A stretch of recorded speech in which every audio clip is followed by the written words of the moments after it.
Alright, so in this video, I'm going to break it down, the differences between living in Orlando and what that has to offer, or living in Venice or Sarasota County, further south and a little bit closer to the beaches. So if you've been thinking about relocating to Florida, but you're trying to pick the best spot for you and your family, well, I've got it all coming up right here, and guess what? I grew up in Florida. I've been living here my whole entire life. So stay tuned. You're not going to want to miss this video.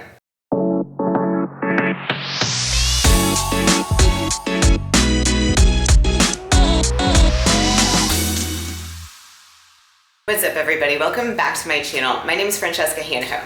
If this is your first time to this channel, make sure you head on over and hit that subscribe button and tap on that notification bell as well so you get notified every time I upload a new video just like this one, showing you all of Florida, where to live, eat, sleep, work, play, everything. And listen, ever since I started doing these videos, I've been getting so many calls and texts and emails from people just like you wanting to relocate to the Florida area, and I absolutely love it. So make sure you give me that call, shoot me that text, days, nights, or weekends, because I've got your back when you're moving here. And like I said, guys, I've been living here my whole entire life. So today I wanted to put together this video because, as some of you probably know, I grew up in Orlando, Florida. I had been living there my whole entire life. My husband Richard and I, we have 4 kids, 2 of them live with us and are still in grade school. We were raising our kids in the Horizon West area, and just recently we decided that it was time for a little bit of a change, and so we picked up and we relocated to Venice, Florida. So we're now living in Sarasota County and absolutely loving it. I put together this video because obviously we still work in Horizon West in Orlando. We have so much business going on up there. That's where I grew up, that's where I'm from. It's only about a 2-hour drive, so we're back and forth constantly helping buyers in both locations. So I decided to put together this video to kind of break down the differences of living in Central Florida compared to living closer to the coast here in Sarasota County. Alright, so I put together a list of about 5 things that are noticeable differences between Orlando and Venice. And the first one I want to start with is obviously the location. So, you know, I talk a lot when I'm talking about in Orlando, Horizon West versus Lake Nona, because it's 2 new areas that are up and coming, and there's a lot of new construction, and there's just some similarities, but there's a lot of differences, and it really boils down to preference. So when you're looking at Orlando, the location, versus Venice or Sarasota County, the location, you know, obviously the biggest difference that stands out in my mind is going to be theme parks versus the beach.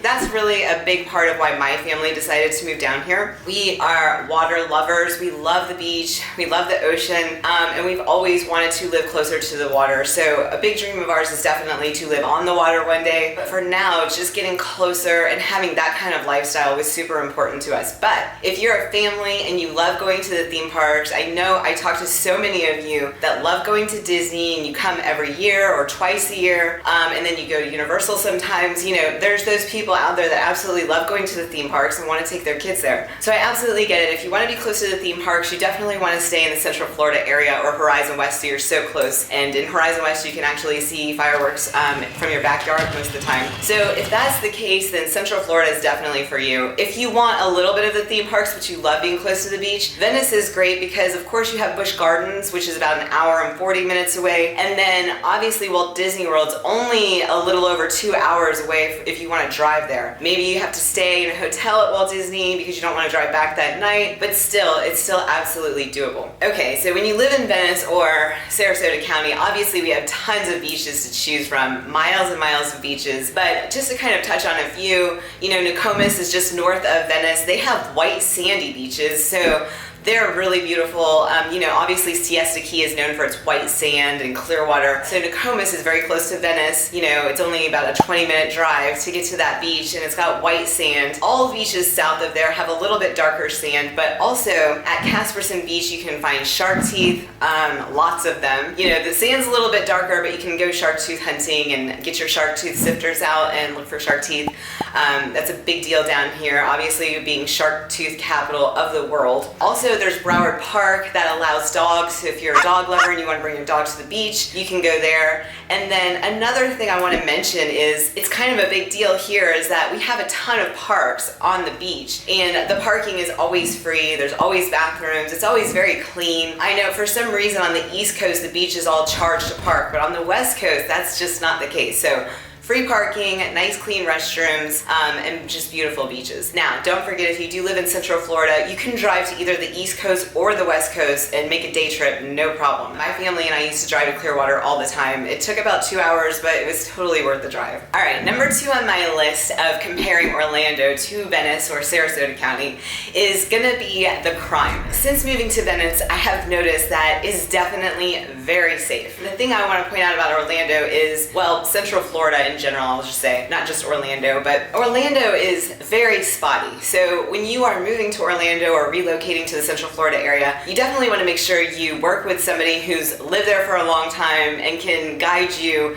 in the ins and outs of where to be and where not to be. If you've been watching this channel for any amount of time, you've probably watched one of my videos about where not to live. Since I moved to Venice, I actually can't even put together a video like that for Venice because there's just nowhere that I go that I don't feel safe. You know, we have the Ring camera, we have the Ring camera app, and it tells you, you know, about the crime happening in your area. Literally, there's just no crime here to report. So the thing I want to keep mentioning about Orlando is just to make sure that you know where you're moving to, because it's just spotty. You know, Horizon West in general is very, very safe. You know, when you drive through parts of Orlando, it's going to be very spotty where on one side of the tracks you feel safe, and then as soon as you cross one road, you're in another location where it just doesn't feel as safe. You know, you're seeing things you don't like and you don't feel comfortable. You want to lock the doors when you're driving, those kind of things. So, you know, since moving to Venice, you know, I talked to all the neighbors because, like, I like to ask people their opinion, and the people that have lived here for a long time, has it always felt this safe? Do you know, basically everybody tells me they just leave their keys in their car. It's so safe here. So definitely a lot more safe down south. All right, and another thing that I wanted to talk about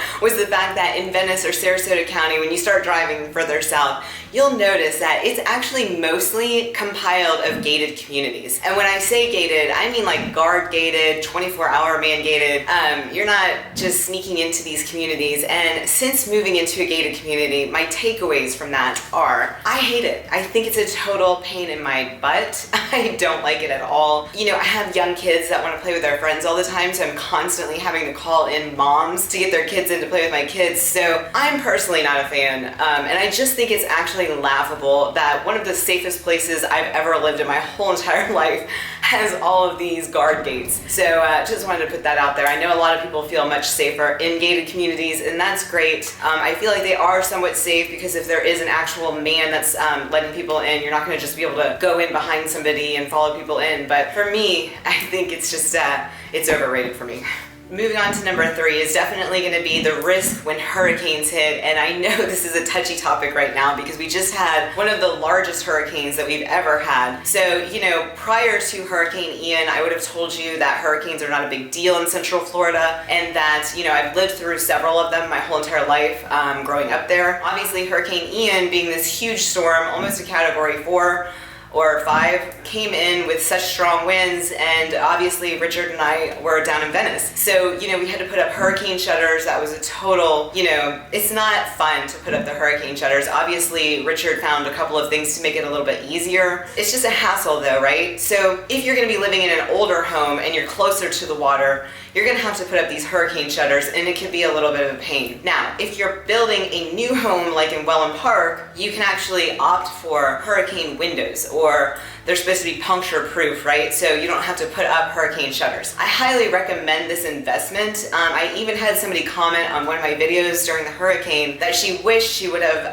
upgraded her windows and she did not, and that it would be totally worth it. And I have to agree. And also, having gone through the storm myself with the shutters on the house, I have to say, it does feel very dark inside the home while you're waiting for the hurricane to hit. And so you can't just look out the windows and see what's going on. You're kind of sitting in this dark home wondering, you know, obviously our power went out as well. So, you know, we just had no power. Our windows were all boarded up except for our front door was actually is hurricane-proof glass. We were sitting looking out the front door trying to see what's going on, but I definitely don't recommend this. I felt like I was in jail waiting to see what happens. It would be nice to have the hurricane windows and be able to, you know, see outside and see what's going on. Now, obviously, Central Florida got hit with Hurricane Ian as well. Most of the problems were just flooding. If you're interested in purchasing a home in Orlando, I don't think it's a problem. I think you're very safe from hurricanes. I think you just need to know where or be aware of where to maybe stay away from that floods. Obviously, the St. Johns River is always having problems with flooding, so that was a big issue. And another issue in Orlando is just that Lake Eola actually overflowed as well. There was some flooding downtown, there was some flooding because of the St. Johns River. You know, obviously in Venice, where we live, there was flooding from the Maiaca River. It actually overflowed as well. It actually caused part of I-75 to close down. So there are some things that you need to be aware of no matter where you're moving. Obviously, Central Florida is going to be more safe from the hurricanes, though. You're going to have less to worry about, really. And obviously, when you're looking to purchase a home, you want to make sure that you get flood zone X. That way you don't have to carry flood insurance, but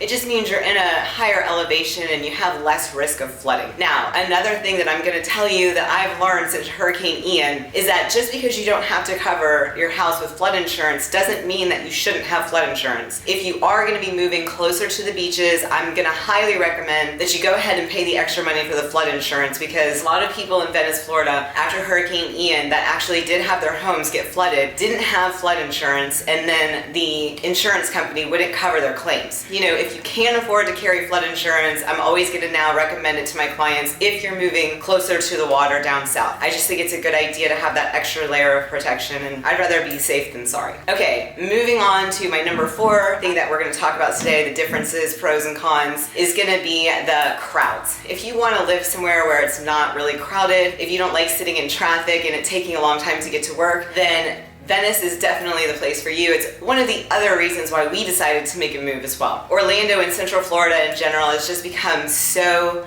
crowded. It's a great place to live and everybody knows it. The secret is out.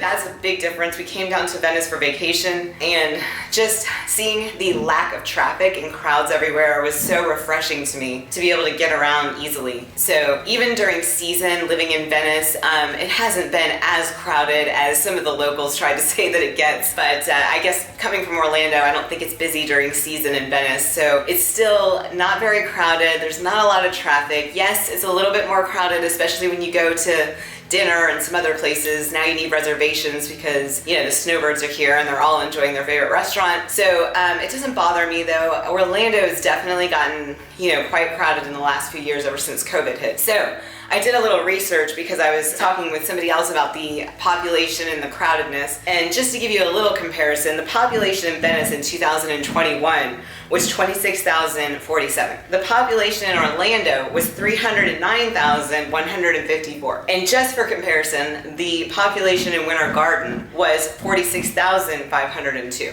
So definitely a lot more people living in Central Florida than in Venice, Florida, or Sarasota County. Like I said, even with the snowbirds here, it's not very crowded. All right, and also just in comparison to Sarasota County and Central Florida, really, when you're looking at the two, they're both good options because they both have an international airport. You've got Orlando International Airport and you also have Sarasota National Airport. So both really ideal to live in. All right, I'm coming to my 5th and last pros or cons of each area, and if you're getting any value out of this video, make sure you hit the like button on it so it gets out to more people just like you wanting to relocate to Florida. All right, so the next thing that I could come up with that's a major difference that stands out to me since moving and living in both areas is just that the abundance of local restaurants in Venice is amazing. So if you're a foodie, for all my foodies out there, you would love living in Sarasota County, because I gotta tell you, since we've moved here, I definitely put on weight. I've been working out a little bit harder to get rid of these extra pounds because the food is amazing here. Number one, there's no shortage of fresh seafood, amazing fish, and things like that with a water view. Let's not forget that. So that's first on the list for restaurants in Sarasota County. There's just such an abundance of fantastic seafood restaurants or fish restaurants that have a good view. Some of my favorites are obviously Fins and Sharky's. You cannot get a bad meal there. The view is amazing. I love sitting upstairs at Fins on the balcony and watching the sunset over the fishing pier there. It's just a really fun time. I've already mentioned that they have one of my favorite drinks. That's a seafoam margarita. It's so good. But some of my other favorites too are Pop Sunset Grill, another great restaurant on the water. Not a bad seat in the house. Pretty much the whole restaurant is situated where you have a view of the water. You can watch the boats coming in and out there. It's on the intercoastal. All right, and another great restaurant here in Venice is called Deep Lagoon. This restaurant was somewhat newer and had just opened up when we moved here, and we tried it. It was fantastic. It's upstairs over the water in a marina. And the other thing is you can drive your boat to eat at Deep Lagoon, right? You can take your boat, go have dinner there. Awesome sunset views. You can also take your boat to Pop Sunset Grill. Sharky's and Vin's, you have to drive there, so can't take your boat there. Other great local restaurants that I found here in Sarasota County are Brews Burgers. I absolutely love. I'm totally addicted to their homemade chips, but all of their burgers are excellent, as well as I just tried Star Thai. So if you like Thai food or sushi, this place was outstanding. I give it a 10 out of 10. Coming from Orlando, I do have some favorite sushi restaurants and some really good Thai restaurants. If you're a fan or you know of Napa Sword, I just want to let you know that I had the green curry from Star Thai, and it actually beat that restaurant in Orlando. That was one of my favorites. So just some really good local mom and pop type restaurants. We have a place called Blue Island Bistro that we found for brunch. It's really kind of a hole in the wall. It's at this little like hotel. You know, we've been sitting outside and just love the brunch there. It's absolutely outstanding. Huge portions, great omelets, mimosas. They do have some good homemade donuts there too, but I can't eat those. I'm totally allergic to gluten, so I have to stay away. But anyways, point being is, you know, Orlando's lack of mom and pop restaurants is definitely a thing. You know, before I left, there was in Winter Garden a restaurant that I love to go to. It was called the Big Easy. Sorry. The owners were from New Orleans. They made the best, you know, just Cajun food, beignets that were amazing. Their brunch used to be outstanding, but plus they had good food for dinner and lunch as well. But the owners unfortunately sold it to somebody else, and the food quality just kind of went downhill there. But you see what I'm saying. Orlando is just known for kind of these more commercialized restaurants like Ford's Garage and some other places. And there just seems to be kind of a lack of that, you know, real mom and pop type restaurant that Sarasota County really seems to be full of. Not to mention that also at the UTC in Sarasota, you know, we have all of those commercialized restaurants as well. You've got the Ford's Garage, you've got Cheesecake Factory, Bento, you got California Pizza Kitchen, all kinds of stuff to choose from. So the food choices, the further south you go, seem to be pretty good, and it's definitely an abundance of fresh seafood and fish. So if that's your thing, you're gonna love Sarasota County. All right, well, I hope this video helped you when you're trying to make a comparison between Central Florida and living in Sarasota County. But just remember, if you're trying to figure this all out, my partner Richard and I are here for you. Just reach out to us, give us a call, shoot us a text, or send us an email. We would love to schedule a Zoom with you so we can help you plan your relocation to Florida. All right, guys, I will see you on the next video. Bye-bye.